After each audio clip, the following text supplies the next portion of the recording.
ஓம் அன்பை விட்டு என்றும் நான் செல்ல மாட்டேன்.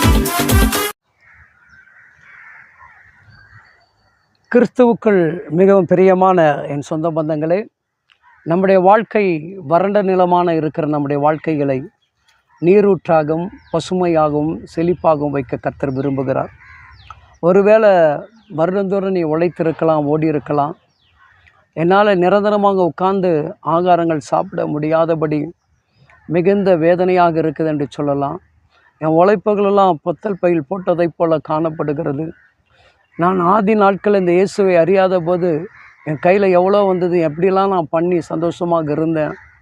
ஆனால் கர்த்தருக்கென்று வரும் பொழுது, கர்த்தருக்காக நான் செய்யணும்னு நினைக்கும் போது கர்த்தருக்கு செய்ய முடியல, என் குடும்பத்திற்கு செய்ய முடியாதபடி ஒரு நுகமுள்ள மனுஷியாக நான் இருக்கிறேன்னு சொல்லி ஒருவேளை நீ அங்கலாய்ப்போடு காணப்படுவாய் என்று சொன்னால், இன்றைக்கு தேவ வார்த்தை அதிலிருந்து விடுவித்து அந்த வார்த்தை உன்னை உறுதிப்படுத்தக்கூடிய சூழ்நிலைக்கு கொண்டு போய் சேர்க்கும் என்று வசனம் சொல்லுகிறது. ஏசாயா 33ஆம் அதிகாரத்தில் 16வது வேத வசனம் சொல்லுகிறது, அவர் உயர்ந்த இடத்தில் வாசம் பண்ணுவார், கன்மலையும் அரணும் அவருடைய உயர்ந்த அடைக்கலமாக இருக்கும்.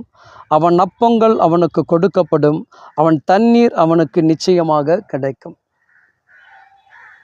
சொல்கிறது புரியுதுங்களா? அவர் உயர்ந்த இடத்தில் வாசம் பண்ணுகிற ஒரு தேவன். கன்மலையும் அரணும் அவர் உயர்ந்த இடமாக இருக்கிறது. அந்த உயர்ந்த இடத்தில் இருக்கக்கூடிய என் தகப்பன்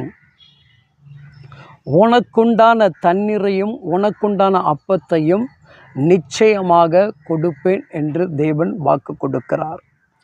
உன் தண்ணீரும் உன் அப்பங்களும் குறையாது, உன் மாவு பிசைகள் குறைந்து போகாது.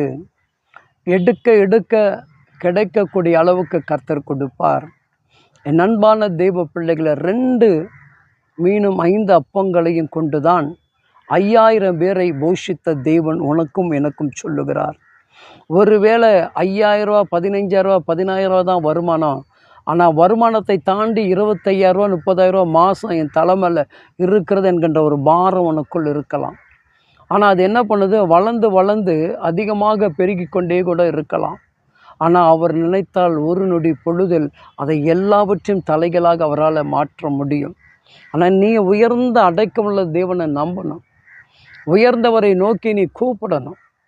ஆண்டவரே, நீங்கள் எனக்கு வாக்கு கொடுத்தீங்கப்பா, நீங்கள் சொன்ன வார்த்தையை நான் நம்புகிறேன், உங்கள் வசனத்தை நான் நம்புகிறேன், என்னுடைய வாழ்க்கையில் விடுதலை கிடைக்குன்னு சொன்னீங்க, என் வாழ்க்கையில் மேன்மை பெறுவேன் என்று சொன்னீங்க.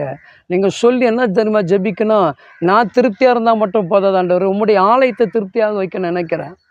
நீங்கள் எனக்கு கொடுத்தீங்கன்னா என் பிரச்சனை தீரும் பொழுது நான் உங்களுக்கு என்ன பண்ணுவேன், உங்கள் சபையில் என்னுடைய ஊழியருக்கும் என்னுடைய மற்ற காரியத்துக்கும் நான் உறுதுணையாக இருப்பேன். ஏழை பிள்ளைகளுக்கு உதவி செய்வேன், மற்றவர்களுக்கு உதவி செய்வேன். அப்போ நீங்கள் எனக்கு முதலாவது என்ன பண்ணுங்க, தீர்வை கொடுங்க, எனக்கு அந்த விடுதலை கொடுங்கன்னு சொல்லி கேளுங்க. அப்போ அந்த விடுதலை கர்த்தர் கட்டளையிடுவார். பாருங்க, யோசேப்பு என்கின்ற மனுஷன் புறக்கணிக்கப்பட்டு நெருக்கப்பட்டு ஒடுக்கப்பட்டு அவன் என்ன பண்ணாங்க, விற்கப்பட்டான்னு தெரியும். ஆனால் விற்கப்பட்ட அந்த மனுஷன்தான் அந்த முழு குடும்பத்தையும் போஷிக்கிற மனுஷனாக மாறினான். அப்போ உன்னால் ஒன்றுமே முடியாது, இனிமேட்டு உன் வாழ்க்கை முடிஞ்சதுன்னு இருக்கிற இடத்துல ஆண்டவரின் தலைகளை உயர்த்தணும். யோசேப்பு எவ்வளோ உபத்திரத்தை சந்தித்தான். அவன் சந்தித்ததெல்லாம் அவன் சந்திக்கலை.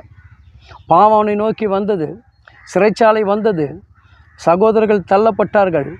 இப்படி நிறைய இடங்களில் அவன் தோல்வி முகமாக இருந்தாலும் அடுத்த முகம் பாருங்கள், உயர்ந்தவரை பார்த்தார், உன்னதரை பார்த்தார், அடைக்கலமானவரை பார்த்தார், கேடகத்தை பார்த்தார், நம்பிக்கைக்குரியவரை பார்த்தார், எனக்கு வாக்கு கொடுத்த, எனக்கு தரிசனம் கொடுத்த, எனக்கு நம்பிக்கை கொடுத்தவரை மேலே அவன் முழுமையாக சாஞ்சிட்டான்.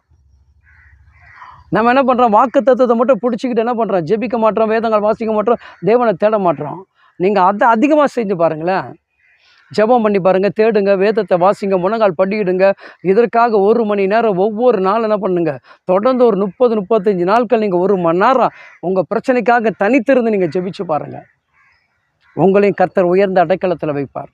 இந்த யோசேப்பை போல பலரை போஷிக்கக்கூடிய மகளாக கர்த்தர் உங்களை மாற்றுவார். காரணம், அவர் கொடுத்த வாக்குகள் மாறாது. அவர் நமக்கு தண்ணீரையும் அப்பத்தையும் பஞ்சமில்லாமல் போஷிப்பார். ஆகாரத்துக்கு ஒருத்தர்கிட்ட கையேந்தி நிற்க வைக்க மாட்டார். வருமானமானால் கொஞ்சம் தடுமாற்றம் அடையலாம், அவன் வீட்டுடைய ஆசீர்வாதங்கள் குறையாது. உன் வீட்டில் உன் பிள்ளைகளுக்கு கொடுக்க வேண்டிய ஆகாரங்கள் குறையாது. உன் பிள்ளைகளுக்கு கொடுக்கக்கூடிய துணிமணிகள் குறையாது. எல்லாவற்றிலும் கர்த்தர் உயர்த்தி வைப்பார். சரிங்களா? அதனால் அந்த உயர்வுள்ள தேவனை தேடுங்க. அந்த உயர்வுள்ள தேவனை நம்புங்க. அவர் கொடுத்த வாக்குகள் நீங்கள் சொன்னால், இன்றைக்கி உங்களுக்கு கடன் அடைப்புன்னு சொன்னார்னா, ஆண்டவர் எப்படி எனக்கு கடன் அடைப்பேன், எனக்கு வழி தெரில, ஆனால் நீங்கள் சொல்லுங்கள் கேளுங்க. கர்த்தர் பாதைகளை உருவாக்கி கொடுத்து உங்களையும் உயர்ந்த அடைக்கலத்தில் வைப்பார். ஆமென்.